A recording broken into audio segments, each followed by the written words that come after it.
ተወዳጁ አቀንቃኝ አቤል ሙሉጌታ ሙዚቃ አቆመ የሚባለው እውነት ነው ሲል ይጠይቃል። እንግዲህ አቤል በነገራችን ላይ በቅርቡ ቃለ መጠይቅ ለማድረግ እንግዳዬ ሊሆን ተነጋግረን ነበር። አዲስ ነገር አለኝ ብሎ ነበር። እንግዲህ ምናልባት አሁንም እየሞከርኩለት ነው። ግን ከዚህ ጋር የተያዘ ነው አዲሱ ነገር እኔ አላውቅም። ግን እንግዲህ ሞክርለት ስልክ እየሰራልኝ አይደለም። ግን በራሱ ሶሻል ሚዲያ የገለጸው ነገር አለ። ከዛ ተነስተው ነው እንግዲህ ብዙዎች እየጠየቁ ያሉት የራሱ የሶሻል ሚዲያ ስለሆነ በራሱ የተጻፈ ነው ብለንም ተስፋ ስለምናደርግ አዎ ካሁን በኋላ ዘምራለሁ እንጂ አልዘፍንም ብሏል።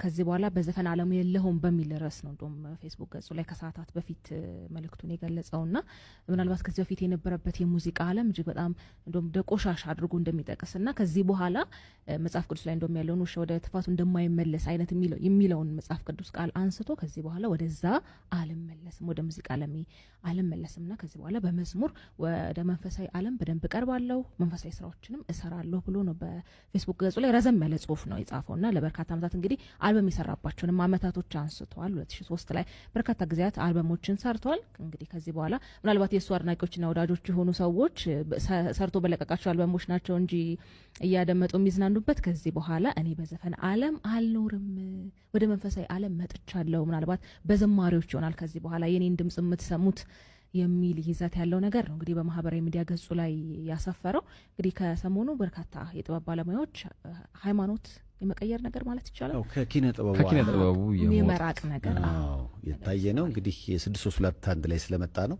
ከራሱ ደግሞ አንደበት ከአቤል ሙሉጌታ ተጨማሪ መረጃ የምናገኝ ከሆነ ደግሞ እነግራችኋለን። ልክ የአቤልን እያቀረብን ጂመሳይስ ይላል ከስር ከባድ ነው። አታጣድፉን ባካችሁ። እንግዲህ ጂመሳይም በራሱ ቲክቶክ ላይቭ ላይ ተመሳሳይ ሐሳብ እሱም አንስቷል። እንግዲህ ሁለቱም ድምጻውያን ከራሳቸው አንደበት ደግሞ ለኛ ፕሮግራም ተመልካቾች የሚሉት ነገር ካለ እንጠያይቅላችኋል። እናሳለን። ውሳኔውም ይሄ ቀላል ነገር ስላልሆነ እንዴት ወደዚህ ሊመጡ ቻሉ አሁን የሚለውም ነገር አንድ ላይ ከራሳቸው አንደበት የምንሰማው ነው የሚሆነው። ለጊዜው ግን አቤል ሙሉጌታ እኔ ከዚህ በኋላ ዘፈን ዓለም ላይ አልኖርም ብሏል።